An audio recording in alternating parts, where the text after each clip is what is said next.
اب ذرا میڈیا کی برکت سے اور خصوصاً سوشل میڈیا جو نعمت ہے اس کی برکت سے یہ چیزیں عام ہوئی ہیں، ورنہ تو الیکٹرانک میڈیا بھی اس کا ذکر کبھی نہ کرے. تو ان کے ساتھ مسلسل ظلم اور زیادتی والا معاملہ چلتا رہا، اور یہ صورتحال اتنی بگڑی کہ جو یونائٹڈ نیشنز ہے، اقوام متحدہ، انہوں نے یہ بات ڈکلیئر کی ہے کہ دنیا میں سب سے مظلوم قوم جو ہے وہ روہنگیا مسلمز ہیں، اراکان صوبے برما کے، میانمار کے، اور ان کو موسٹ پرسیکیوٹڈ نیشن انہوں نے ڈکلیئر کیا. اس وقت ان کی کل آبادی 2 ملین ہے، 20 لاکھ کے قریب، جس میں سے 10 لاکھ ہجرت کر کے دنیا کے مختلف ملکوں میں آباد ہیں. سب سے زیادہ تعداد ان کی 5 لاکھ کے قریب بنگلہ دیش میں ہے. اس کے بعد 3.5 لاکھ پاکستان میں ہے، کراچی کے اندر یہ جو مچھر کالونی اور یہ باقی جگہ جو جھونپڑیوں میں بیچارے کس پرسی کی زندگی گزار رہے ہیں وہ یہی لوگ ہیں. 2 لاکھ کے قریب سعودی عرب کے اندر، اور باقی ملیشیا کے اندر اور ملکوں کے اندر بھی تھوڑی بہت تعداد ان کی موجود ہے، جو ان پچھلے 50 سالوں کے اندر ہجرت کر کے ان ملکوں کے اندر آئے ہیں. لیکن اب بھی 10 لاکھ کے قریب روہنگیا مسلمز برما کے اندر یعنی میانمار میں موجود ہیں، اور ان کی زیادہ تعداد جو ہے وہ اراکان صوبے کے اندر ہے. علمی پوائنٹ نمبر 2، بھائیو، میانمار میں جب 50 سال کی ڈکٹیٹرشپ ختم ہوئی تو 2012 کے اندر ایک ڈیموکریٹک حکومت وجود میں آئی.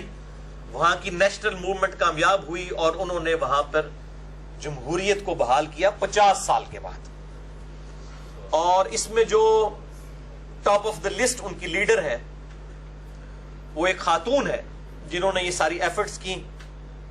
ان کا نام ہے آنگ سان سوچی، جن کو انہی خدمات کے پیش نظر امن کا نوبیل پرائز بھی دیا گیا کہ اتنی لمبی ڈکٹیٹرشپ کے خلاف انہوں نے ایک علم بلند کیا اور بڑی قربانیاں دی، اس میں کوئی شک نہیں ہے، اور وہاں پر ڈیموکریسی بحال ہوئی. لیکن اس عورت نے بعد میں ڈیموکریسی کی بھی دھجیاں بکھیری اور امن کی بھی دھجیاں بکھیر دی. اور خصوصاً یہ جو ستمبر 2017 یہ مسلمانوں کے لیے آپ سمجھ لیں وہ 11 ستمبر 2001 جس طرح ایک مسلمانوں پر ایک آفت بن کے ٹوٹا تھا، وہ 7 ستمبر کا مہینہ، اور یہ بھی ستمبر کا مہینہ 16 سال کے بعد ستمبر 2017 یہ برما کے مسلمان جو روہنگیا ہیں ان کے لیے بالخصوص اور باقی مسلمانوں کے لیے انڈائریکٹلی ایک صدمے اور تکلیف کا آپ سمجھیں کہ مہینہ ثابت ہوا. یہ بھی ایک تلخ حقیقت ہے کہ وہاں کے روہنگیا مسلمانوں نے نیشنلٹی کے حصول کے لیے، ظاہر ہے پھر وہ جماعتیں تو بنتی ہیں، آپ کو پتا ہے جہادی تنظیمیں، اور پھر جہادی تنظیمیں جب بھی بنتی ہیں ان میں پھر نوجوان لوگ بھی ہوتے ہیں، پھر وہ غلط ایکٹیویٹیز بھی ہو جاتی ہیں. کچھ لوگوں نے وہاں پر بھی برمی لوگوں کے اوپر بھی، ان کی فوجی چھاونیوں کے اوپر بھی، اور اسی طریقے سے پولیس چوکیوں کے اوپر بھی حملے کیے. ظاہر ہے جب نہتے لوگ یہ کام کریں گے اور مقابلے پہ جب فوج اتر آئے گی تو وہ تو پھر ہزاروں گنا بڑا نقصان کرے گی، اور یہ ہوا وہاں پر. اور ریونج جو ہے پھر ہزاروں مسلمانوں کے قتل کی صورت میں سامنے آیا. اور ظاہر ہے کہ فوجی آپریشن کا مقابلہ عوام الناس نہتے انسان تو نہیں کر سکتے. اور وہاں پر بھی برما کے اندر میانمار میں بھی ہمیشہ کی طرح مذہب کو ٹول کے طور پر استعمال کیا گیا، کیونکہ انسانیت کے لیے سب سے امپورٹنٹ جذبہ جس کے لیے انسان اپنی جان دے سکتا ہے وہ اس کا فیتھ ہے، ریلیجن ہے، مذہب ہے، اور وہی یوز ہوا یہاں پر بھی. چونکہ وہاں پر 85% بدھسٹ تھے تو انہوں نے بدھ مت کو ایز اے ریلیجن اٹھایا وہاں پر. یعنی وہ جو مذہبی دہشت گردی ہوتی ہے جو کئی جگہ پہ مسلمانوں کے ذریعے ہو رہی ہے، وہاں پر بدھسٹ کے ذریعے ہوئی. اور بدھ مت جو دنیا میں ایک امن کے ریلیجن میں سے ایک ریلیجن مانا جاتا ہے، اور جو ان کے پائنیئر تھے گوتم بدھ، وہ تو امن کے آپ سمجھ لیں ایک دائی کے طور پہ پوری دنیا میں جانے جاتے ہیں. تو ہماری یہ ڈسکشن ان فینیٹکس کے بارے میں ہے جو اس مذہب کے اندر مسلمانوں کے ساتھ یہ ظلم کر رہے ہیں. کسی مذہب کے ساتھ ہمارا کوئی اختلاف نہیں ہے. دنیا کے تمام مذاہب, چاہے وہ کرسچینٹی ہو, جوڈائزم ہو, اور بدھ مت ہو, اسلام ہو, جتنے بھی ریلیجن ہیں وہ سب کے سب امن کے ہی دائی ہیں. لیکن ظاہر ہے کہ وہ جذباتی لوگ تو ہر جگہ موجود ہوتے ہیں جو مس یوز کرتے ہیں جہاد اور قتال کے کانسیپٹ کو.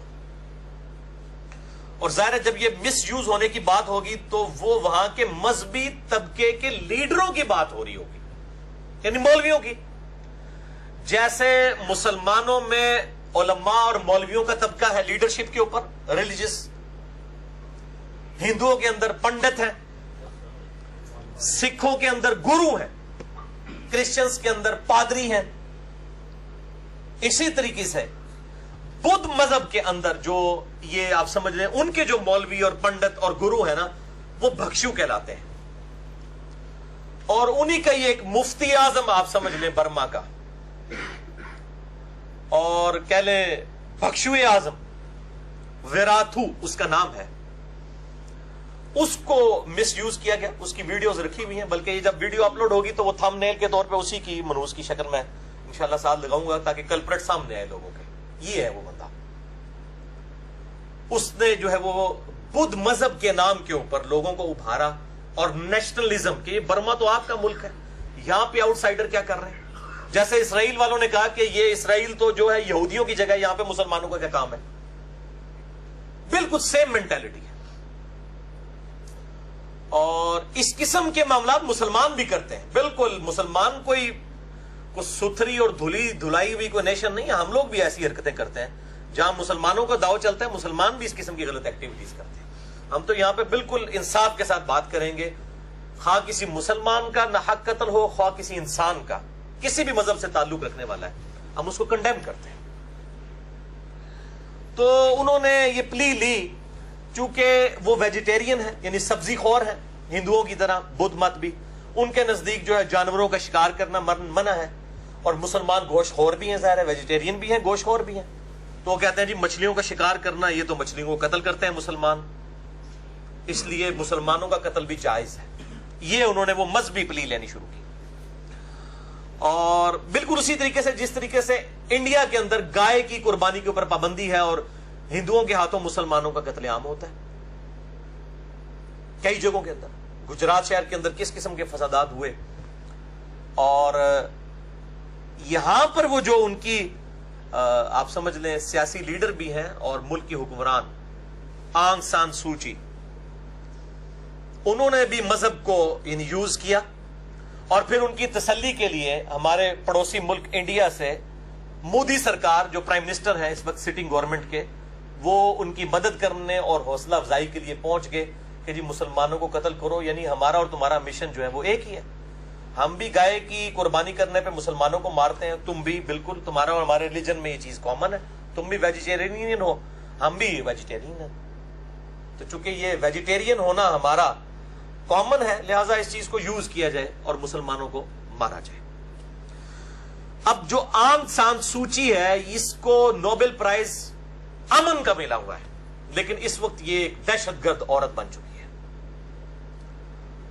اور مسلمان پوری دنیا کے اندر پروٹیسٹ کر رہے ہیں جی اس سے امن کا نوبل پرائز واپس لیا جائے. یہ غیر مسلموں سے جو ہم یہ بھیک مانگ رہے ہیں کہ اس سے نوبل پرائز واپس لیا جائے, پہلے ہم سعودیہ والوں سے کہتے ہیں کہ اس سے بڑا جو بدماش ہے مودی, جس نے ہزاروں مسلمانوں کو قتل کیا ہے انڈیا کے اندر, اس کو سعودی حکومت نے سب سے بڑا سعودیہ کا سول ایوارڈ دیا تھا 8 سے 3 سال پہلے, اور صرف میں ایک مسلمان مبلغ تھا جس نے اوپنلی آن ایئر جو ہے اس کی مخالفت کی تھی. تو پہلے سعودیہ والے مودی سے وہ ایوارڈ واپس لینا, پھر آپ لوگ شکلیں دکھائیں. یہاں پہ جو سعودیہ کے بھی ایجنٹ علماء پھر رہے ہوتے ہیں, میں نام لیے بغیر کہتا ہوں کہ اللہ کے بندو جو تم یہ کہہ رہے ہو نا کہ نوبل پرائز وہ واپس لیں, پہلے آپ اپنے بزرگ بابوں سے جن سے چندے لیتے ہو نا ان کو سمجھاؤ کہ تم لوگ تو مسلمان ہو, تم تو ایوارڈ واپس لے سکتے ہو نا. پہلے اپنی منڈی تھلے سے ڈنڈا پھیرو, بعد میں تو آپ بعد میں کسی کو کچھ کہیں گے. پہلے آپ جو کر سکتے ہیں آپ کے اختیار میں وہ تو آپ کریں نا, تو پتہ چل جائے گا آپ مسلمانوں کے لیے کتنے مخلص ہیں. تو آنگ سان سوچی سے بھی نوبل پرائز واپس لیا جائے. اس سے پہلے سعودیہ والے جو مسلمان حکومت ہے, اور میں یعنی دنیا میں 2 ملکوں کو سمجھتا ہوں کہ یعنی اسلام کو پریکٹس کرنے کے اعتبار سے ٹاپ آف دا لسٹ ملک, نمبر 1 سعودیہ, دوسرے نمبر پہ ایران, اور تیسرے نمبر پہ Pakistan. Top of the list ملکوں میں سے بھی ٹاپ آف دا لسٹ ہے سعودیہ. اگر وہ ایوارڈ مودی سے واپس نہیں لیتا تو پھر سعودیہ والوں کو کوئی حق نہیں پہنچتا, نہ ان کے یہاں پر نمائندوں کو کہ وہ کہیں جی کہ وہ سوچی سے جو ہے نوبل پرائز واپس لیا جائے. علمی پوائنٹ نمبر 3,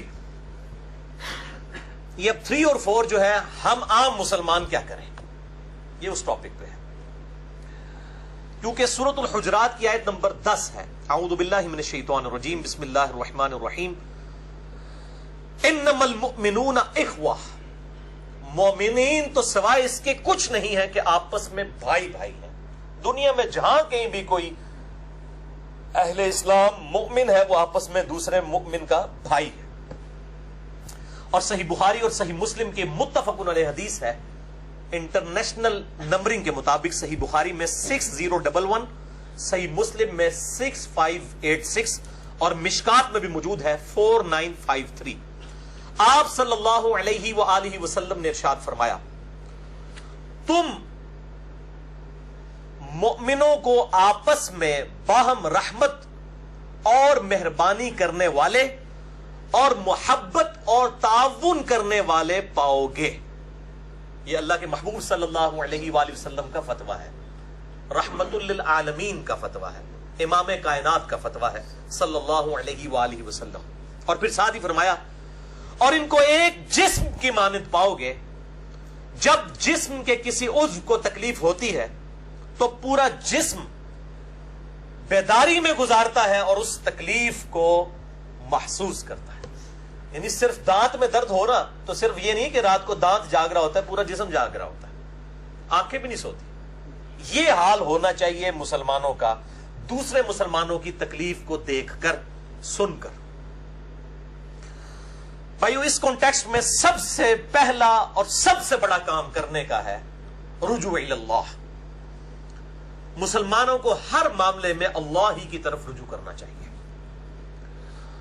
صحیح مسلم میں حدیث ہے, انٹرنیشنل نمبر کے مطابق 6929, مشکات میں بھی ہے 2228, کہ آپ صلی اللہ علیہ وآلہ وسلم نے فرمایا, مسلمان بھائی کی اپنے بھائی کی غیر موجودگی میں کی ہوئی دعا قبول ہوتی ہے. یعنی ہم یہاں پہ موجود ہیں, ان کے لیے تو غیر موجود ہے نا, برما کے مسلمانوں کے لیے ہماری دعا ان کے حق میں قبول ہوتی ہے. اور پھر ساتھ ہی فرمایا کہ جو کوئی اپنے بھائی کے لیے غیر موجودگی میں دعا کرتا ہے, اللہ تعالیٰ ایک فرشتہ اس کے ساتھ مقرر کرتا ہے جو آمین آمین کہتا ہے, اور ساتھ ہی کہتا ہے اے اللہ اس دعا مانگنے والے کو بھی اسی کی مثل عطا فرما جو یہ اس شخص کے لیے مانگ رہا ہے. سبحان اللہ, اللہ اکبر کبیرہ, والحمد للہ کثیرہ, وسبحان اللہ بکرۃ واصیلا. تو دعا مانگیں, یہ سب سے زیادہ ضروری چیز ہے. اسی کانٹیکسٹ میں قنوت نازلہ بھی پڑھی جائے, جو صحیح بخاری اور مسلم میں درجنوں احادیث ہیں کہ آپ صلی اللہ علیہ وآلہ وسلم کفار کے ظلم و ستم کے خلاف کئی دن تک آپ نے ہر فرض نماز کی آخری رکعت میں رکوع کے بعد ہاتھ اٹھا کر دعائے ضرر فرمائی ہے, قنوت نازلہ پڑھی ہے. ایک قنوت وتر ہے جو عشاء کی نماز میں ہوتا ہے, وہ رکوع سے پہلے ہوتا ہے ہاتھ باندھ کر, یہ قنوت نازلہ ہے. تو ہماری یہاں پہ کئی جہادی تنظیمیں عرصہ دراز سے ماشاءاللہ فل پریکٹس میں ہے قنوت نازلہ پڑھنے کی, تو انہی کو چاہیے کہ آپ میدان عمل میں اتریں اور ان لوگوں کے خلاف بھی قنوت نازلہ پڑھیں جو برما کی, میانمار کی فوج مسلمانوں کے ساتھ کر رہی ہے. دعائیں اور اذکار ان کا بھی اہتمام کیا جائے. اور سب سے بہترین وظیفہ جو صحیح بخاری میں حدیث ہے انٹرنیشنل نمبر کے مطابق 4563, کہ جب ابراہیم علیہ السلام کو آگ میں پھینکا جانے لگا تو انہوں نے پڑھا تھا حسبنا اللہ ونعم الوکیل, ہم نے اللہ ہی پر بھروسہ کیا اور وہی بہتر کارساز ہے. اور اسی حدیث میں ہے کہ ابن عباس کہتے ہیں کہ تمہارے نبی علیہ السلام بھی مشکل اور پریشانی میں یہی پڑھتے تھے حسبنا اللہ و نعم الوکیل. اسی طریقے سے دوسرا وظیفہ المستدرک للحاکم میں ہے، انٹرنیشنل نمبر کے مطابق 1862 نمبر حدیث ہے. ترمذی میں بھی یہ روایت ہے لیکن وہ ضعیف ہے. مستدرک کی روایت صحیح سند کے ساتھ ہے کہ آپ صلی اللہ علیہ وآلہ وسلم ہر مشکل ہر پریشانی میں پڑھتے تھے یا حی یا قیوم برحمتک استغیث، اے خود سے زندہ ہر شے کو تھامنے والے میں تیری رحمت کے ساتھ تیری مدد کا سوال کرتا ہوں.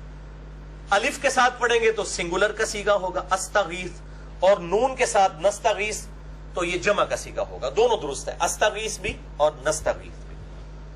اور تیسرا وظیفہ جامعہ ترمذی میں انٹرنیشنل نمبر کے مطابق 3505 ہے کہ نبی علیہ السلام فرماتے ہیں کہ جو شخص بھی یونس علیہ السلام کی دعا کے ساتھ اللہ کی طرف متوجہ ہوا اللہ اسے کبھی محروم نہیں لوٹاتا. لا الہ الا انت سبحانک انی کنت من الظالمین، اے اللہ کوئی معبود نہیں سوائے تیرے، تو تو پاک ہے، تو تو غلطی کر ہی نہیں سکتا. انی کنت من الظالمین، بے شک میں تو غلطی کروں گا. اس سے بہتر کوئی استغفار بھی نہیں ہو سکتا. سب سے بہترین انداز ہے کہ اللہ تو تو غلطی نہیں کر سکتا، میں تو انسان ہوں، غلطی کروں گا، مجھے معاف کر دے. کتنا بہترین. اور حتیٰ کہ سورہ الصافات میں آئے کہ اگر یونس یہ الفاظ نہ کہتے تو مچھلی کے پیٹ سے اس دن نکالے جاتے جس دن مردے قبروں سے نکالے جائیں گے. اتنا عطاب تھا، لیکن وہ سارا جلال اللہ کا ٹھنڈا ہو گیا اس دعا کی برکت سے. یہ 3 وظائف پہ میرا علیحدہ سے کلپ بھی یوٹیوب پہ چڑھا ہوا ہے، الحمدللہ بہت لوگ دیکھ چکے ہیں. مصیبت اور پریشانی سے بچنے کے 3 سنت وظائف. اور اب ذرا کڑوی باتیں بھی اس حوالے سے کہ ان ساری صورتحال کو دیکھتے ہوئے ہمیں بھی اپنی موت کی تیاری اب شروع کر دینی چاہیے سیریسلی، اور دین کو پریکٹس کرنا چاہیے. غلامی رسول میں موت بھی قبول ہے، داڑھی قبول نہیں ہے، فجر کی نماز جماعت سے قبول نہیں ہے کیونکہ مشکل کام ہے. موت والا تو معاملہ آسان ہے، ہم نے کون سی جا کے جان دینی ہے، نہ ہمارے اباء اجداد نے دی نہ ہم نے دینی ہے. تو لہٰذا ایئر کنڈیشن کمرے میں بیٹھ کے نعرہ لگا لو، یا باہر نکل کے روڈ کے اوپر نعرہ لگا لو اور ویڈیو بھی آ جائے گی، بس اس سے زیادہ کچھ نہیں. لیکن دین پہ چلنا تو روزانہ موت پہ چلنا ہے، روزانہ پولیس رات سے گزرنا ہے. ایک مؤمن مرد کا داڑھی رکھنا اور ایک عورت کا چہرے کا نقاب کرنا، اور نمازوں میں استقامت اختیار کرنا اور حلال اور حرام کی تمیز کرنا، یہ تو روزانہ پولیس رات پہ چلنا ہے. تو اللہ اور اس کے رسول کو تو الحمدللہ مان ہی رہے ہیں عز و جل و صلی اللہ علیہ وآلہ وسلم. اللہ اور اس کے رسول کی بھی مانے، صرف کو مانے نا، کی بھی مانے، پھر کام بنے گا. اور باقی جو مسلمان جو اس وقت یہاں پہ بھی 100 کے قریب لوگ جو بڑے ایئر کنڈیشن ماحول میں بڑے مزے کے ساتھ سمیت میرے بیٹھے ہوئے ہیں، اور مسلمان ملکوں میں بیٹھے ہوئے ہیں، خواہ ہم پاکستان میں بیٹھے ہیں یا دنیا کے کسی بھی اسلامی ملک میں یا ایون غیر اسلامی ملک میں، بڑے سکون کی جو زندگی گزار رہے ہیں، اللہ کا شکر ادا کریں کہ اللہ تعالیٰ نے ہمیں ان آزمائشوں سے نہیں گزارا. یہ اللہ تعالیٰ کا بہت شکر ہے. اور اس نعمت کا احساس کہ انسان کے پاس کسی ملک کی نیشنلٹی ہونا، اور خصوصاً اسلامی ملک کی نیشنلٹی ہونا، اور اس میں بھی میں سمجھتا ہوں پاکستان جیسے ملک کی نیشنلٹی ہونا جس میں فریڈم آف ایکسپریشن بھی ہے، الحمدللہ یہ بہت بڑی نعمت ہے. اس نعمت کی قدر روہنگیا مسلمانوں سے جو اراکان صوبے میں برما میانمار کے اندر ذلت کی زندگی گزار رہے ہیں، ان سے کوئی پوچھے کہ یہ ملک کی نیشنلٹی اور وہاں پر سکون کی زندگی گزارنا یہ کتنی بڑی نعمت ہے. اور یہ حقیقت ہے کہ وہ لوگ جنہوں نے اس وقت پاکستان بننے کی مخالفت کی تھی، یقیناً ان کو اپنی اب اس غلطی کا احساس ہو چکا ہوگا کہ وہ کہتے ہیں نہیں جی وہ مسلمان ڈیوائیڈ ہو گئے ہیں. آپ بھائی پورے ساؤتھ ایشیا کے مسلمان بھی جمع کر لینا، تب بھی غیر مسلم ان سے زیادہ ہیں. آج بھی انڈیا میں 90 کروڑ ہندو ہیں. انڈیا اور پاکستان کے مسلمان ملا کے اس کے آدھ کو بھی مشکل سے پہنچتے ہیں. لہذا یہ جن لوگوں کے دماغ میں تھا نا کہ ہم اکٹھے رہتے تو آج ہمارا ملک ہوتا، تو اے جناب کنو کاٹ لو، ڈیموکریسی میں یہ پاسبل نہیں ہے. آج بھی ہندوؤں کی حکومت ہی ہوتی. آج بھی سب کانٹیننٹ میں 20% مسلمان ہیں، 80% جو ہے وہ غیر مسلم. تو یہ آج یہ ملک اتنی بڑی نعمت ہے ہمارے لیے. الحمدللہ علی کل حال. اب آخری 2 علمی پوائنٹس جو ہیں وہ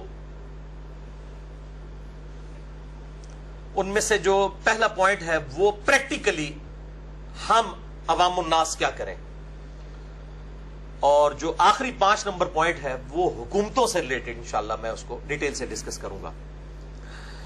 اسی کانٹیکسٹ میں علمی پوائنٹ نمبر 4 کے تحت صحیح مسلم میں ایک حدیث ہے 177 اور مشکات میں ہے وہ 5137 کہ آپ صلی اللہ علیہ وآلہ وسلم نے فرمایا تم میں سے جو شخص برائی کو دیکھے تو اپنے ہاتھ سے اسے روکے، اگر ہاتھ سے نہیں روک سکتا اپنی زبان سے روکے، اگر زبان سے بھی نہیں روک سکتا تو کم از کم دل میں اسے برا جانے.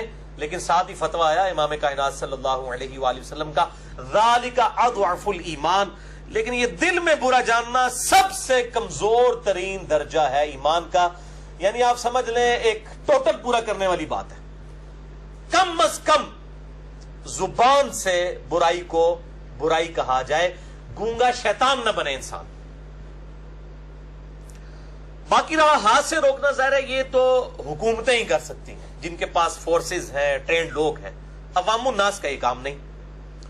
اب زبان سے کیا ذرائع ہو سکتے ہیں، اس میں مجھے بڑی خوشی ہوئی کہ اس وقت top of the list Pakistan میں جس جماعت نے آپ سمجھے کہ حق ادا کیا ہے اس پروٹیسٹ کا، اور کل بھی یعنی ہمارے کیپٹل سٹی اسلام آباد کے اندر جماعت اسلامی کے امیر خود بھی آئے اور انہوں نے پروٹیسٹ ریکارڈ کیا. الحمدللہ وہاں پہ انہوں نے تقریر بھی کی.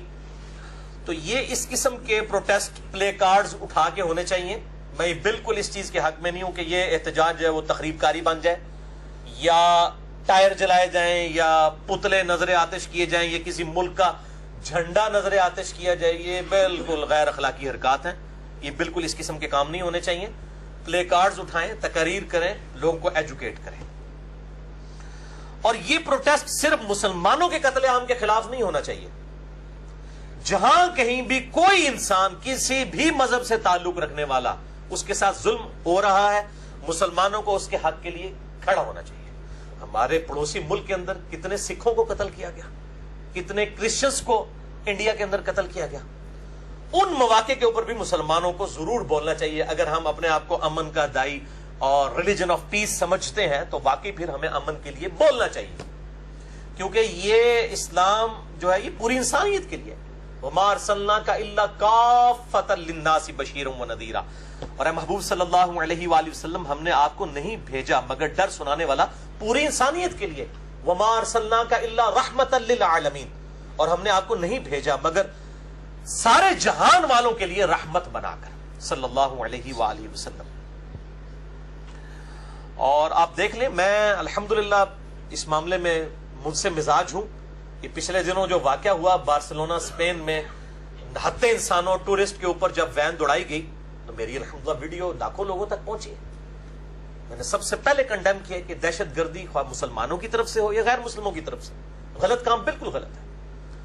بلکہ میں نے یہ ارادہ کیا کہ آج کی گفتگو اور وہ والا جو میرا 21 منٹ کا کلپ ہے اس کو فرحان بھائی 183 مسئلہ بنا کے نا انشاءاللہ الگ سے اپلوڈ کریں گے تاکہ یہ دونوں گفتگو ایک جگہ پہ کمبائنڈ ہو جائیں انشاءاللہ تعالی.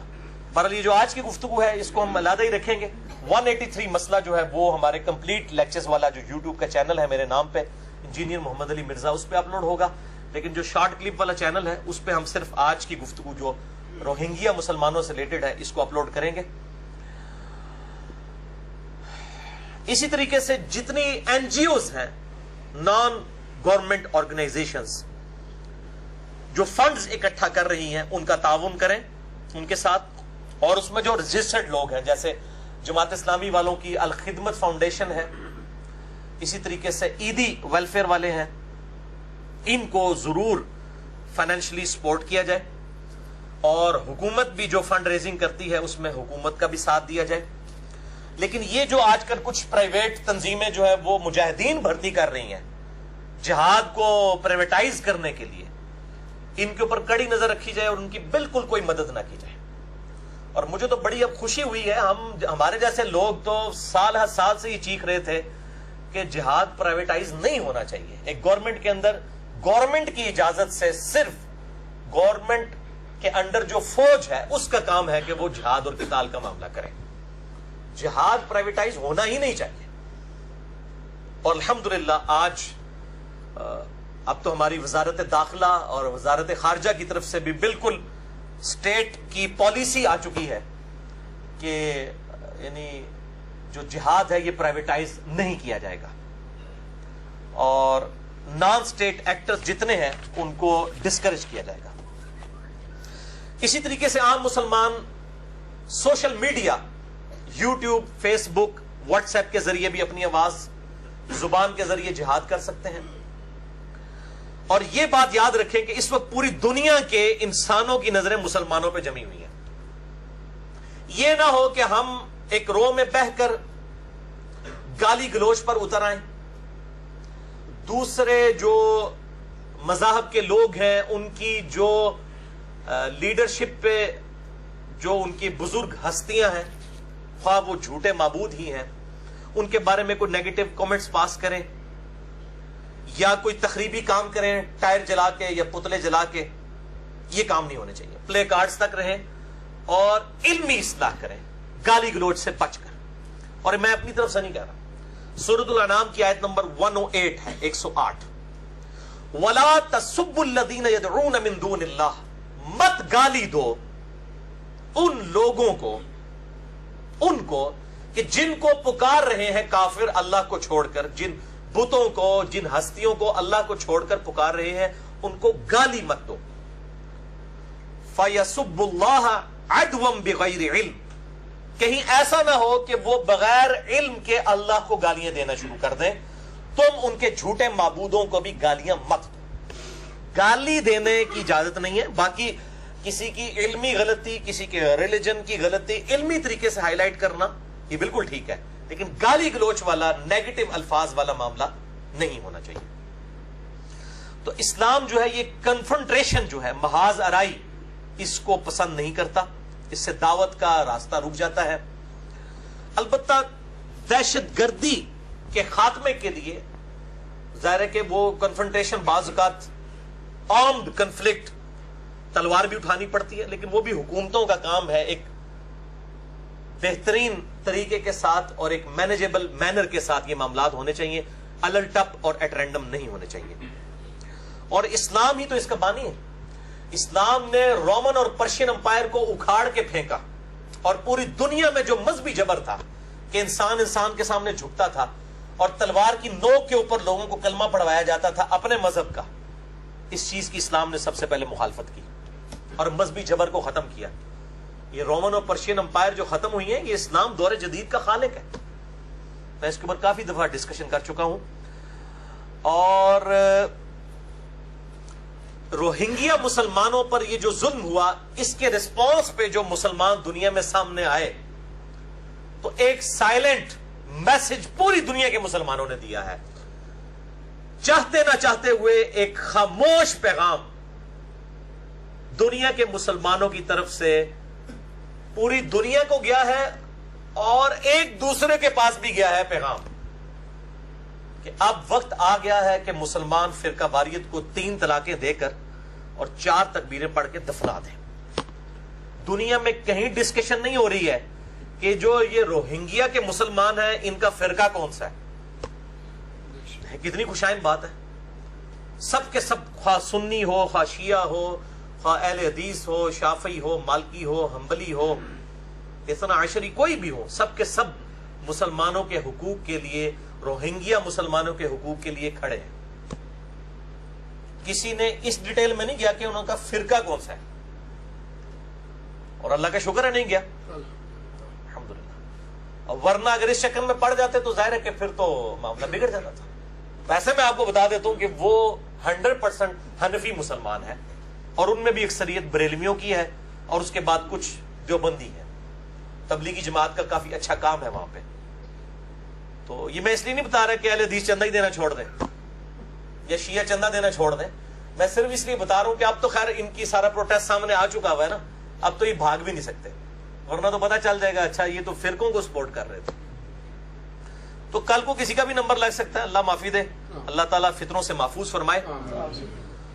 تو یاد رکھیں, ایک مسلمان اب کسی دوسرے مسلمان کا گلا اگر اسلام کے نام پہ کاٹ رہا ہے سنی شیعہ اختلاف کی وجہ سے, یا اسی طریقے سے اور فرقوں کے جو اختلافات کی وجہ سے ایک دوسرے کے جو گلے مسلمان ملکوں کے اندر مسلمان کاٹتے ہیں, اب یہ غیر مسلموں کو کس منہ سے کہیں گے کہ تم ہمارے مسلمان بھائیوں کا گلے نہ کاٹو؟ اس کے لیے پہلے ضروری ہے کہ مسلمان ایک دوسرے کا علمی احترام کرے, علمی طریقے سے غلطی ضرور واضح کرے, لیکن تلوار کی دھونس کے اوپر نہیں. ورنہ ہم غیر مسلموں کو پھر ان کو بھی ہاتھ پہنچتا ہے, بدھسٹ کو 85% ہے وہاں پہ, مسلمانوں کو ماریں گے وہ. جب ہم مسلمان دوسرے مسلمان اپنے ہی ریلیجن سے تعلق رکھنے والے, بلکہ یہاں پہ تو حنفیوں میں بھی 2 اسکول آف تھاٹ ہیں انڈیا پاکستان بنگلہ دیش میں, بریلوی اور دیوبندی, ایک دوسروں سے مسجدیں چھینتے ہیں اسلحے کے زور پہ, کئی بار دونوں طرف کے علماء قتل بھی ہو جاتے ہیں. یعنی فرقہ بھی ایک ہے, حنفی فقہ کو فالو, اس کے اندر صرف 2 علماء اور 2 مدرسوں, منزل اسلام بریلی اور دیوبند مدرسے کے نام کے اوپر جو تفریق ہوئی ہے اس کے اوپر قتل و غارت ہو جاتا ہے. تو اب یہ لوگ کس منہ سے یہ بات کر سکتے ہیں غیر مسلموں کو کہ آپ روہنگیا میں جو مسلمان ہیں ہمارے حنفی بھائی ہیں ان کو نہ مارے؟ یہاں پہ تو حنفی بھائی خود آپس میں لڑ رہے ہیں, اور پھر ان کے اندر بھی فرقے بنے ہوئے ہیں. یعنی بریلویوں کے اندر کتنے فرقے بن چکے ہیں, کہتے ہیں ہم ایک ہیں, ایک ہے تو مسئلے کو چھینتے ہیں. دعوت اسلامی کا اپنا موڈ چل رہا ہے, ڈاکٹر طارق قادری صاحب کا اپنا چل رہا ہے, سیفیوں کا اپنا چل رہا ہے, دیوبند میں بھی آپ چلے جائیں حیاتی الگ لائن پہ ہیں, مماتی الگ لائن پہ ہیں.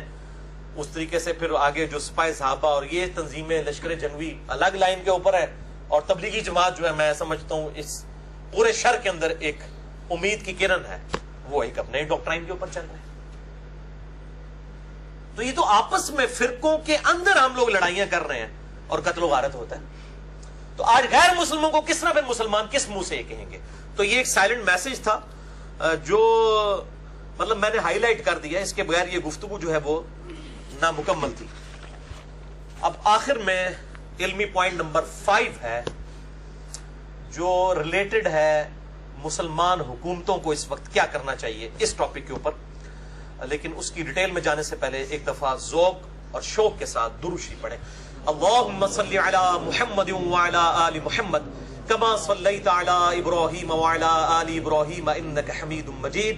اللہم بارک علی محمد وعلی آل محمد کما بارکت علی ابراہیم وعلی آل ابراہیم انک حمید مجید. علمی پوائنٹ نمبر 5 وہ ہے میرے بھائیوں مسلمان حکمرانوں اور حکومتوں سے ریلیٹڈ. الحمدللہ اس وقت کم از کم 56 اسلامی ملک دنیا کے اندر موجود ہیں جو فخریہ اپنے آپ کو اسلامی ملک ڈکلیئر کرتے ہیں. دنیا میں کسی بھی مذہب کے اتنے ریلیجن کے ملک نہیں ہیں جن کا آفیشل ریلیجن اسلام ہے جس طریقے سے, اس طریقے سے کرسچینٹی کے اتنے ملک نہیں ہیں, بدھسٹ کے نہیں ہیں, یہودیوں کے نہیں. یہودیوں کا تو ایک ہی اسرائیل ہے, ہندوؤں کا بھی دیکھا جائے تو ایک انڈیا ہی ہے. لیکن الحمدللہ 56 اسلامی ملک, تقریباً 200 ملکوں میں سے 1/4 سمجھ لیں کہ اسلامی ملک ہے. اور ان میں بھی کم از کم 4 جو ہیں وہ میں سمجھ رہا ہوں ٹاپ آف دا لسٹ ہے اپنی پاور کے اعتبار سے. بلکہ ایک 5واں ملک بھی ہوتا مصر, جہاں پہ اخوان المسلمون کی حکومت آئی لیکن غیر مسلموں کی سازشوں کی وجہ سے وہ ختم ہوئی, اور خود مسلمان بھی اس سازش میں شامل ہوئے جس میں سعودیہ کی بھی بہت بڑی ایک خیانت ہے حکومت ختم کرنے میں, صدر مرسی کی حکومت. ورنہ وہ آج طیب اردگان سے بھی بڑھ کے وہ مجاہد آدمی اس وقت قید میں ہے. 90 سال محنت کر کے ڈیموکریسی کے ذریعے حکومت حاصل کی, 2 سال بھی نہیں چلنے دی. بہرحال 4 ملک تو ابھی بھی ہیں. نمبر 1 پاکستان, نمبر 2 ٹرکی یعنی ترکی, نمبر 3 سعودیہ, اور نمبر 4 ایران. ان 4 مسلمان ملکوں کے حکمرانوں سے میں ریکویسٹ کروں گا کہ سورہ بنی اسرائیل کا جو پہلے کے 2 رکوع ہیں پارہ نمبر 15 میں, جس میں اللہ تعالیٰ نے بنی اسرائیل جو اللہ تعالیٰ کی لاڈلی امت تھی، ان کو کس طرح مار پٹوائی کافروں کے ہاتھوں اور بیت المقدس کی اینٹ سے اینٹ بجوا دی ان کی غلط حرکتوں کی وجہ سے، وہ پڑھے. میں نے اس پہ پورا ڈیٹیل لیکچر دیا ہے، مسئلہ نمبر 127A اور 127B. سابقہ امت مسلمہ اور حالیہ امت مسلمہ کے 2 عروج اور 2 زوال.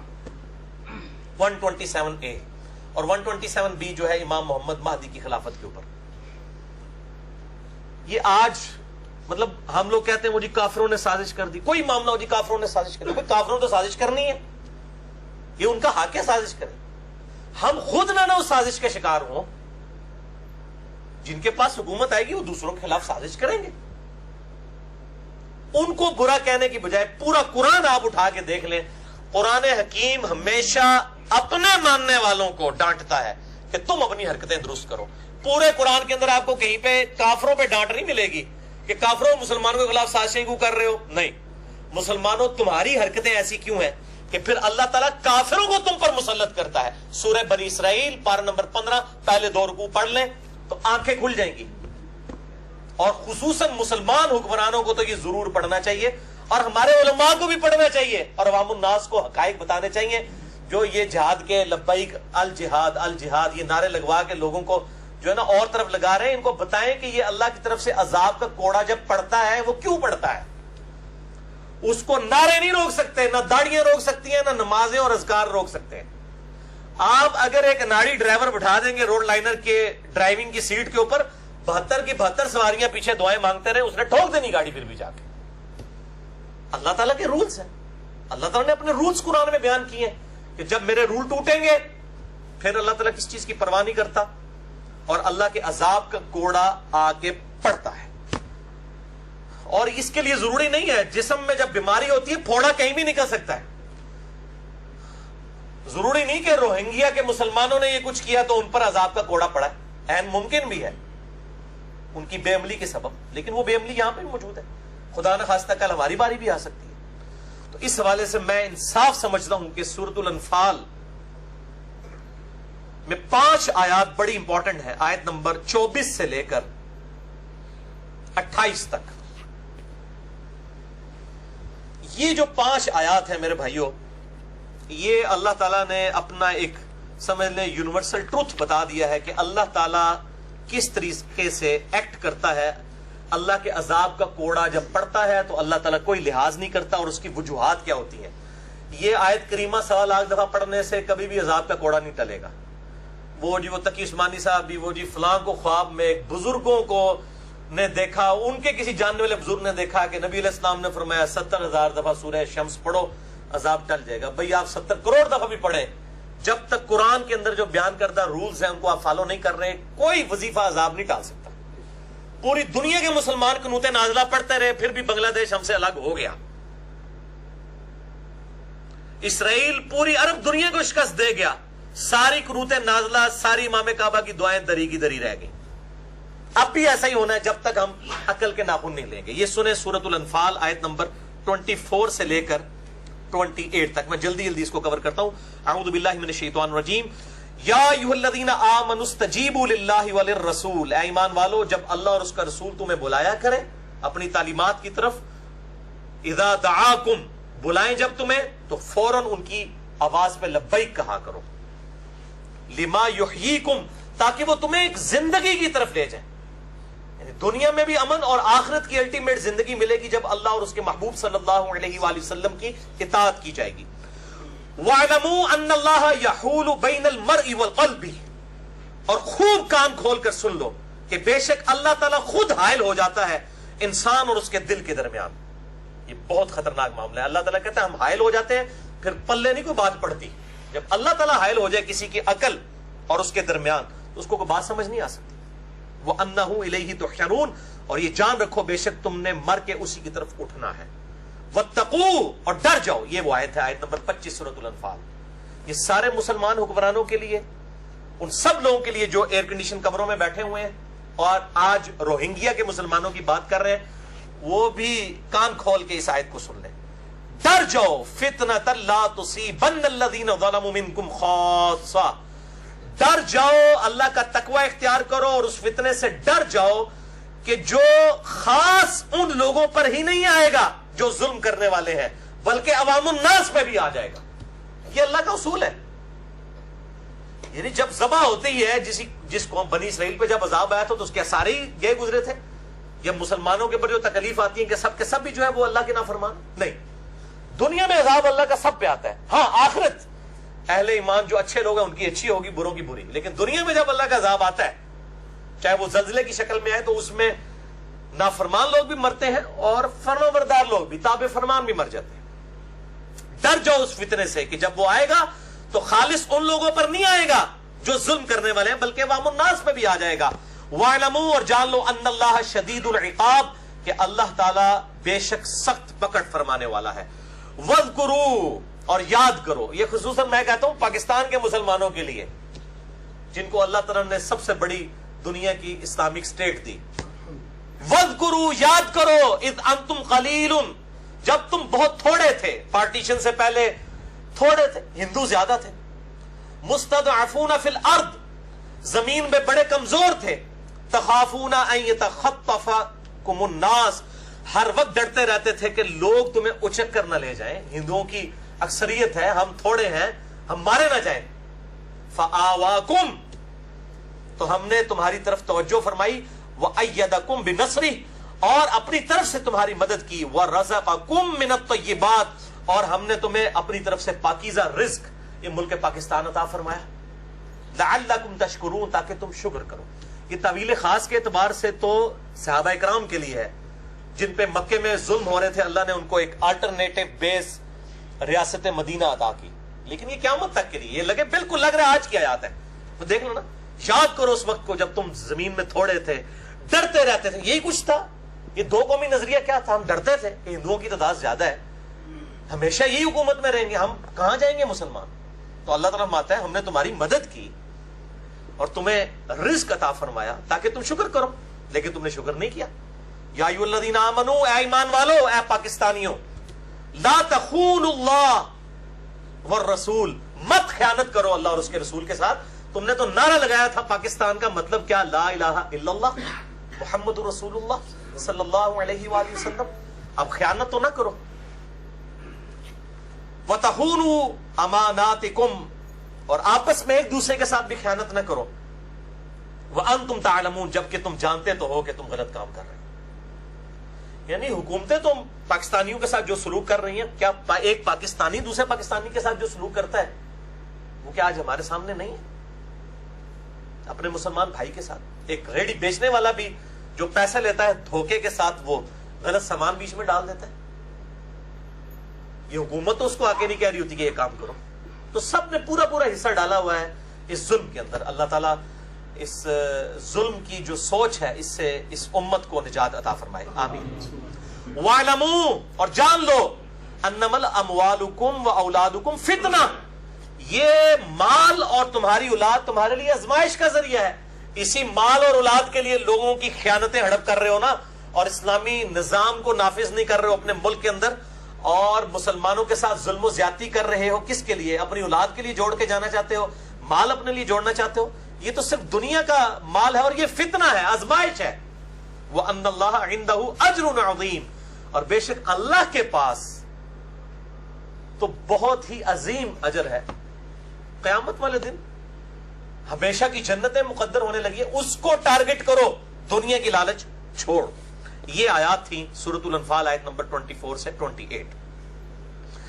اب اسی کانٹیکسٹ میں مجھے اس دفعہ بڑا افسوس ہوا کہ جو ہمارا خطبہ حج ہوا امام کعبہ کا, جب ان کی اپنی چیزیں سٹیک پہ لگی ہوتی ہیں. پچھلے سالوں میں امام کعبہ کو باقاعدہ لکھی ہوئی تقریریں آئیں کہ جی آپ داعش کے خلاف, دہشت گرد تنظیموں کے خلاف, خوارج کے خلاف تقریر کریں.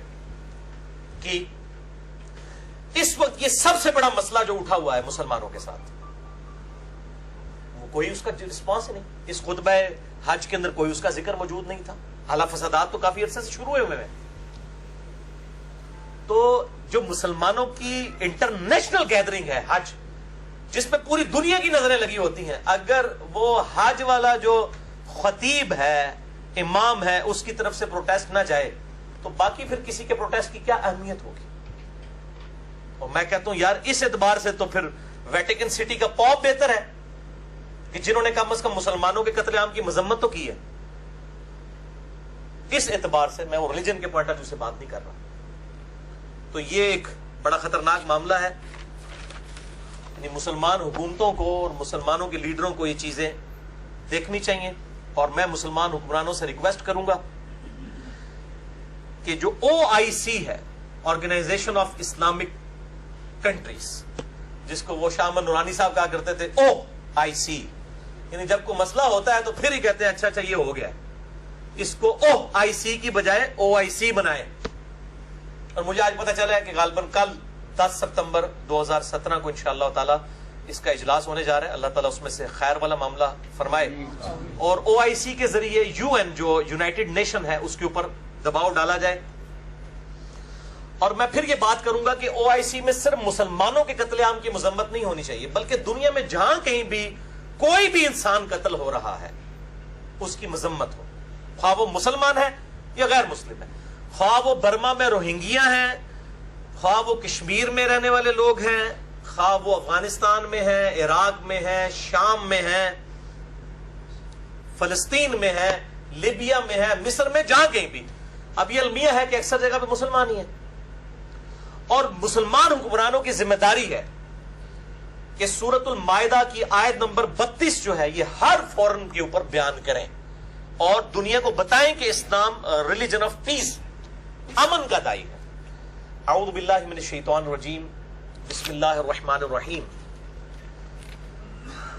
بنی اسرائیل کے کانٹیکسٹ میں اللہ تعالیٰ یہ بات ارشاد فرما رہا ہے کہ ہم نے یہ چیز ان کے لیے بھی طے کی اور اس امت کے لیے بھی. انہو من قتل نفسا بغیر نفس, کہ جو کوئی بھی قتل کرے کسی جان کو سوائے اس کے کہ وہ جان کے بدلے جان ہو, یعنی قتل کے بدلے قتل حکومت کا کام ہے کہ مقتول کے ورثاء کو انصاف دلائے اور قاتل کو قتل کرے. او فساد فی الارض, یا فساد فی الارض کرنے والے جو لوگ ہیں ان کو قتل کرنا. یہ دو استثناء, دو ایکسیپشنز کو چھوڑ کے, یعنی قتل کے بدلے قتل, اور وہ بھی حکومت کا کام ہے. عام آدمی نہیں یہ قانون ہاتھ میں لے سکتا. میرے باپ کا قاتل بھی سامنے آ جائے بدلہ نہیں میں لے سکتا, ورنہ تو انارکی پھیل جائے گی, قیامت والے دن بدلہ ملے گا. دنیا میں کسی کو اجازت نہیں ہے, ورنہ تو ہر شخص قانون کو ہاتھ میں لے گا. تو اللہ تعالیٰ ہمارا قتل کے بدلے قتل یعنی حکومت کے ذریعے, یا فساد فی الارض کرنے والے جو خوارج ہیں یا عادی مجرم ڈاکو ہیں, ان دونوں کے علاوہ اگر کسی نے کسی جان کو قتل کیا فَكَأَنَّمَا قَتَلَ النَّاسَ جَمِيعًا, تو گویا اس نے پوری انسانیت کو قتل کر دیا. ایک انسان, مسلمان نہیں, ایک انسان کا قتل ناحق پوری انسانیت کا قتل. وَمَنْ أَحْيَاهَا فَكَأَنَّمَا أَحْيَا النَّاسَ جَمِيعًا, اور جس نے کسی ایک جان کو بچایا, خواہ وہ مسلمان تھا, خواہ وہ کافر تھا, کسی بھی مذہب سے تعلق رکھنے والا تھا, ہندو تھا, بدھسٹ تھا, کرسچن تھا, جوڈائزم سے تعلق رکھنے والا تھا, یا مسلمان تھا. مسلمانوں کو بھی اب سمجھانا پڑے گا کہ بھی خواہ وہ سنی تھا, خواہ وہ شیعہ تھا, خواہ وہ حنفی تھا, شافعی تھا, مالکی تھا, خواہ اہل حدیث تھا, جس نے بھی کسی انسان کو قتل کیا اس نے گویا پوری انسانیت کو قتل کیا. اور ایک انسان کی جان بچانا پوری انسانیت کی جان بچانے کے مترادف ہے. ایک انسان کا قتل اگر پوری انسانیت کا قتل ہے تو آپ سمجھ لیں پوری انسانیت مسلمان بھی آتے ہیں. یعنی جس نے ایک کافر کو بھی ناحق قتل کیا گویا اس نے پوری دنیا کے مسلمانوں کو بھی قتل کر دیا. اور اس کا عذاب کیا ہے؟ قرآن حکیم میں ہمیشہ کی دوزخ. مسئلہ نمبر 86 میرا ریکارڈڈ موجود ہے, اور مسئلہ نمبر 28 قتل ناحق کی سزا کیا ہے, خودکش حملوں کی شرعی حیثیت کیا ہے, اس کے اوپر میں نے ڈیٹیل سے ڈسکشن کی ہے. تو خدا کے لیے اب ہم سنی شیعہ اختلاف کو اور آپس کے باقی حنفی شافعی اہل حدیث اختلاف کو بھی بھولائیں. اور الحمدللہ یہ روہنگیا مسلمانوں کا جو معاملہ ہے اس میں سے جو ایک پازیٹیو ایسپیکٹ نکلا ہے کہ آج لوگ یہ نہیں پوچھ رہے کہ یار وہ تو بریلوی دیوبندی ہیں, ہم کیوں ان کے لیے کھڑے ہوں. سب مسلمان جو ہیں ان کے لیے کھڑے ہیں. ایران سے بھی آواز اٹھ رہی ہے, ٹرکی سے بھی اٹھ رہی ہے, پاکستان سے بھی اٹھ رہی ہے, ملیشیا سے بھی اٹھ رہی ہے, انڈونیشیا سے بھی, ایون غیر مسلم ملکوں سے بھی اٹھ رہی ہے. لیکن یہاں پہ اب ایک تلخ حقیقت ہے. کچھ عرصہ پہلے آپ کو پتا ہے کہ سعودی حکومت نے 39 کنٹریز کا 39 ملکوں کا ایک اتحاد بنایا تھا جی، دہشت گردی کے خلاف یہ اتحاد ہے. تو آج سب سے بڑی دہشت گردی تو برما میں ہو رہی ہے، جس در مر رہے بھی مسلمان ہیں، سنی مسلمان ہیں. چلے سعودیہ والوں کو تھوڑی تکلیف ہو جاتی ہے شیعہ مسلمانوں سے، مرنے والے سنی مسلمان ہیں، مارنے والے بدھسٹ ہیں. اب وہ 39 ملکوں کا اتحاد کدھر گیا؟ کھو کھاتے پہ گیا. 39 ملک مل کے ایک ملک کا مقابلہ نہیں کر سکتے. اس کا مطلب ہے وہ ایجنڈا ہی کچھ اور تھا جو ہم کہہ رہے تھے. وہ ایجنڈا ان کا ذاتی ایجنڈا ہے. کوئی اسلام کی خدمت اگر ایجنڈا ہوتا تو 39 ملک جو آپ نے اکٹھے کیے ہوئے ہیں وہ اس دن کے لیے اکٹھے کیے تھے کہ آج ایک چھوٹا سا ملک برما جو ہے اس کا مقابلہ نہیں وہ کر سک رہے. خدا کے لیے اب لوگوں نے گھاس کھانا چھوڑ دیے. لوگوں کو عقل ہے، لوگوں کو پتا ہے کہ اس وقت دنیا میں کیا ہو رہا ہے.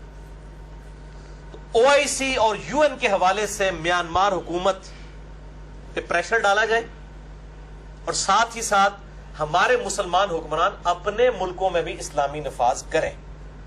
یہ نہیں ہے کہ ادھر آپ اسلام کا درد ہے اور اپنے ملکوں کے اندر بے حیائی عروج کے اوپر ہے، ناانصافی عروج کے اوپر ہے. یہ معاملات نہیں ہونے چاہیے. لیکن پرٹیکولرلی میں روہنگیا کے مسلمانوں کی یہ جو پرسیکیوشن ہے اس کے حوالے سے آخر میں 5 کام جو اسلامی حکومتوں کو کرنے چاہیے، حکمرانوں کو، وہ میں آپ کو جلدی جلدی 10 منٹ میں کور کر دیتا ہوں، پھر ہماری یہ گفتگو کنکلوڈ ہو جائے گی. پہلا کام، جو آلریڈی روہنگیا مسلمان ملکوں میں آباد ہیں، پاکستان میں بھی 3.5 لاکھ ہیں، بنگلہ دیش میں 5 لاکھ ہیں، سب سے زیادہ بنگلہ دیش میں، سعودیہ میں 2 لاکھ کے قریب ہیں، اسی طریقے سے ملیشیا میں، باقی مسلمان ملکوں میں ہیں. کم از کم ان کو تو اپنے ملکوں کی شہریت دینا. 50 سال ہو گئے ان کو، لیکن ہمارے ملک کی شہریت نہیں ہے پاکستان کی روہنگیا مسلمانوں کے پاس. میں ابھی کل ہی جو ان کے پاکستان میں مسلم برمی آرگنائزیشن کے سربراہ ہیں نور حسین ارکانی، وہ ارکان صوبہ ہے نا برما کا جہاں سے مسلمان یہ روہنگیا آئے ہیں، تو مجھے سن کے یقین کریں مجھے اتنا دکھ ہوا. وہ کہنے لگے جی کہ نادرا والے ہمارے کارڈ ہی نہیں بنا رہے، ہمیں تو اس ملک کا شہری نہیں مانتے. اب نادرا کا کارڈ نہ بنے تو آپ سمجھ لیں کہ یہ 3.5 لاکھ لوگوں کو پاکستان میں کوئی سرکاری نوکری نہیں مل سکتی. بلکہ آج کل جو دہشت گردی والے معاملات ہیں، آپ شناختی کارڈ کے بغیر سفر نہیں کر سکتے، کسی بینک میں اکاؤنٹ نہیں کھول سکتے. تو پہلے تو ہم اپنی مسلمانیت اور پاکستانیت ہونے کا ثبوت دیں کہ پاکستانی حکومت سب سے پہلے جو یہاں پہ آباد مسلمان ہیں روہنگیا 40-50 سال سے، ان کو تو کم از کم 3.5 لاکھ لوگوں کو شہریت تو دینا اگر ہمدردی کرنی ہے. دوسرا کام، ہجرت مدینہ کی باتیں سارے کرتے ہیں. جب ہمارے ملک کے اندر جہاد کے اوپر بات کی جاتی ہے تو فوراً پورے وہ ٹی وی اینکر بیٹھ کے تو کہتے ہیں نہیں جی وہ جو نبی صلی اللہ علیہ وسلم نے صلح حدیبیہ بھی تو کی تھی نا جی، تو ہمیں کافروں کے ساتھ صلح حدیبیہ کرنی چاہیے. صرف صلح حدیبیہ ہی ہوئی ہے، میثاق مدینہ نہیں ہوا ہوا، مواخات نہیں ہوئی ہوئی ہے. اب یہ اینکر کہاں مر گئے ہیں کہ جب مہاجرین سب کچھ چھوڑ کے آگے تھے مکے سے مدینے میں، تو نبی صلی اللہ علیہ وسلم نے ایک مہاجر اور ایک انصار کو بھائی بنایا تھا نا.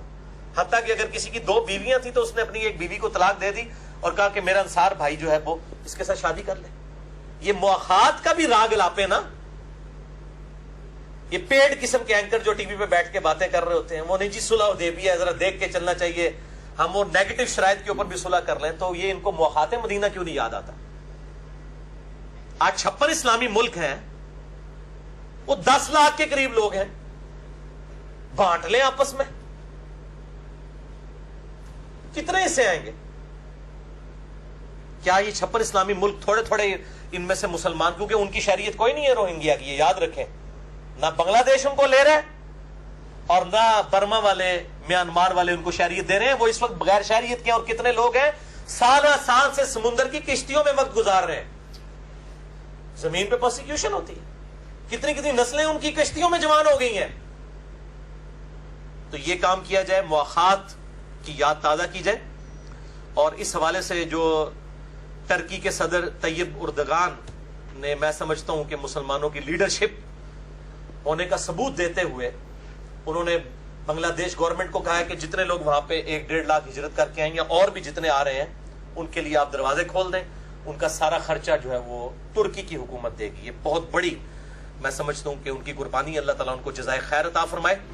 بلکہ انہوں نے اپنی وائف کو بھی وہاں پہ بھیجا, پناہ گزین کیمپوں کے اندر انہوں نے خود وزٹ کیا. بڑے رکت انگیز وہ مناظر ہیں. تیسرا کام یہ ہے کہ جو ملک میں این جی اوز ہیں رجسٹرڈ, جو واقعی صحیح کام کر رہی ہیں, جیسے جماعت اسلامی کی الخدمت فاؤنڈیشن ہے یا عیدی ویلفیئر والے ہیں, ان کے ساتھ مل کے پاکستان کے اندر خصوصاً حکومت جو ہے فنڈ ریزنگ کرے ان لوگوں کی مدد کرنے کے لیے. اور باقی اسلامی ملکوں میں بھی ہر جگہ این جی اوز موجود ہیں جو صحیح این جی اوز ہیں, وہ فنڈ ریزنگ کرے اور حکومت جو ہے وہ ان کی پش پناہی کرے تاکہ فراڈیوں سے جان چھوٹے. ورنہ جناب فنڈ ریز کرنے والے مولوی آپ ہی کھا جان گے جی. اور ساتھ ہی ساتھ ان تنظیموں کے اوپر نظر رکھیں کہ یہ کوئی پرائیویٹ جہاد کے لیے لوگ بھرتی نہ کر رہے ہوں, کیونکہ آج کل ایسے لوگ بھی میدان میں نکل آئے ہیں. اور میں نے پہلے بھی بتایا آپ کو کہ اب الحمدللہ ہم تو بہت پہلے سے ہی شور مچا رہے تھے, اب تو ہماری اسٹیٹ پالیسی آ گئی ہے وزارت خارجہ اور وزارت داخلہ کی طرف سے کہ پاکستان میں کوئی نان اسٹیٹ ایکٹر نہیں ہوگا, اور جہاد جو ہے یہ صرف گورنمنٹ کا کام ہے کہ وہ جہاد کرے. چوتھا کام, تمام اسلامی ملک اپنے ملکوں میں سے میانمار یعنی برما کے سفارت خانے ختم کریں, سفیروں کو چھٹی کروا کے گھر بھیجیں. جب دنیا میں 50 سے زیادہ ملکوں سے یہ فارغ ہوں گے نا تو ایک دنیا میں ہلچل مچ جائے گی. یہ کوئی چھوٹی چیز نہیں ہے. اور اس میں پہلا سٹیپ مالدیو والوں نے لے بھی لیا ہے, انہوں نے سفارت خانہ بند کر دیا ان کا اور سفیر کو واپس بھیج دیے. باقی یہ 50 سے زیادہ جو ملک ہیں اسلامی 56 کے قریب, یہ بھی یہی کام کریں. اور میں پھر کہوں گا کہ سعودیہ چونکہ لیڈرشپ پہ ہے, سعودیہ, ایران, پاکستان اور ٹرکی, سعودیہ جو ہے یہ مودی سے سول ایوارڈ واپس لے, کیونکہ سب سے بڑا سپورٹر اس وقت برما میں قتل عام کا وہ یہ مودی ہے. ہم یہ تو کہہ رہے ہیں کہ جی وہ آنگ سان سوچی سے جو ہے وہ نوبل پرائز امن کا واپس لیا جائے. اور پہلے مسلمانوں نے جو ایوارڈ دیے ہوئے ہیں مودی کو, جس نے مسلمانوں کا قتل عام کیا ہوا ہے گجرات کے اندر, انڈین گجرات کے اندر, تم لوگ تو پہلے واپس لو نا ایوارڈ, پھر کافروں کو کسی منہ سے بات کرو گے. ورنہ تو اگر یہ پوچھ رہے کہ تسی آپ تے واپس نہیں لیندے ہو تو آپ کس منہ سے ان کے ساتھ بات کر سکتے ہیں. پانچواں اور آخری کام وہ یہ ہے کہ او آئی سی اور یو این کا اجلاس تو ضرور منعقد کروایا جائے, ساتھ ساتھ ایک بین المذاہب کانفرنس ہونی چاہیے جس میں پوری دنیا کے جتنے ریلیجن ہیں ان کے لیڈرز کو بلایا جائے, ریلیجس لیڈرز کو. یعنی ویٹیکن سٹی کے پاپ کو کرسچنز کی طرف سے بلایا جائے, یروشلم میں بیٹھے ہوئے یہودیوں کا جو ہیڈ ہے اس کو بلایا جائے, امام کعبہ شریک ہوں, پاکستان سے جو بڑے بڑے علماء ہیں وہ شریک ہوں, انڈیا کے علماء شریک ہوں, اور سارے اسی طریقے سے تبت سے جو ہے وہ بدھسٹ لیڈر کو بلایا جائے. تمام مذاہب کے لوگوں کو بلا کے ایک جوائنٹ بیانیہ ہونا چاہیے کہ دہشت گردی کسی بھی ریلیجن کا حصہ نہیں ہے. یہ الگ سے ایک, جس طرح ایتھیزم ڈینائل آف گاڈ منکرین خدا کا بھی ایک مذہب بن چکا ہے, اس طرح دہشت گردی ایک الگ سے مذہب ہے. اس کا نہ کرسچینٹی سے تعلق ہے, نہ بدھائزم سے, نہ جوڈائزم سے, نہ ہندوازم سے, اور نہ ہی اسلام کے ساتھ. ایک جوائنٹ بیانیہ آنا چاہیے, یہ سب سے زیادہ ضروری ہے.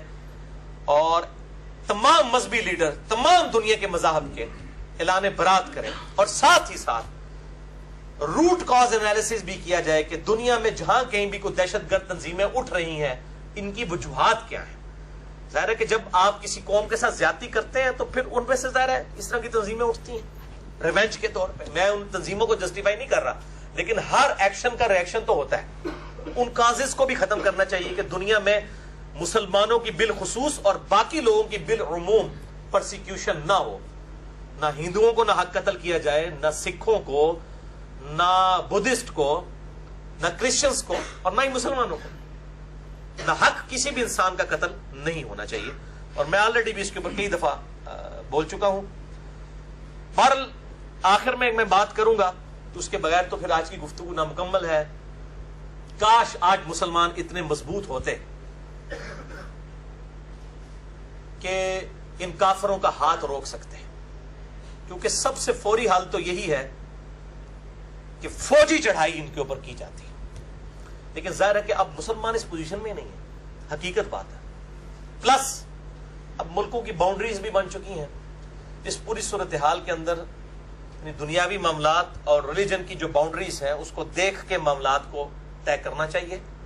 بہرحال اگر پوری دنیا کے مسلمان ملک مل کے کوئی ایک جوائنٹ اس قسم کا کوئی ایڈونچر کرتے ہیں مسلمان حکمران, اور وہ مل کے ہو کنسنسس کے ساتھ, تو بالکل مسلمان امت کو سپورٹ کرنا چاہیے اس معاملے میں. کوئی پیچھے ہٹنے والی بات نہیں, کیونکہ دہشت گردی کا خاتمہ امن کے لیے, اس کے لیے آرم کنفلکٹ بھی ضروری ہے. لیکن یہ جو پرائیویٹ جہاد کے لیے بھرتیاں ہو رہی ہیں نا, یہ تو بندے وہاں جا کے مریں گے, ان کو پتہ ہی نہیں, یہ ہو سکتا ہے اپنوں کو ہی مار کے آ جائے, کیونکہ ظاہر ایک پورا ایک پریسائز کام ہے. اس طریقے سے پورا اکوپمنٹس ہوتے ہیں اور پھر معاملات کو دیکھنا ہوتا ہے, جغرافیہ ہوتا ہے. عام بندے کی کمپیٹنسی ہی نہیں ہے کہ وہ اس طرح جا کے لڑے.